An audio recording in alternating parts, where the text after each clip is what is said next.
Ciertas veces yo muy solo no tenía que nadar, como quería compañía, se volvió a ganar a los demás. Llegué el lobo, les quitó a los del pueblo. Llegué el lobo, ya murieron a su encuentro.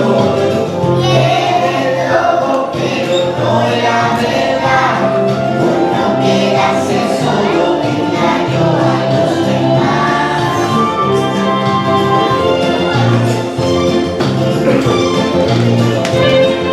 Llegaron los hombres ahora que se apagan la historia que cuando llegaron les dijo el chico: era una broma, no se nadie.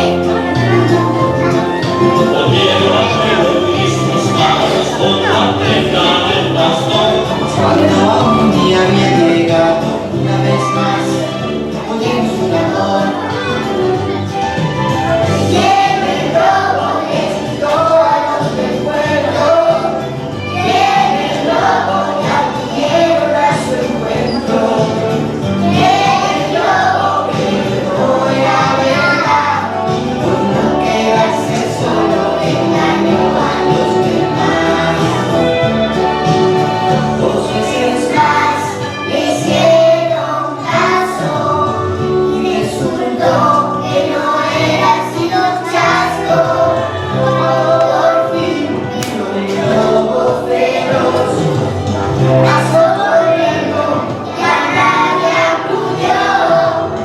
No hicieron caso al pastor embustero, aunque sus gritos oía el pueblo entero.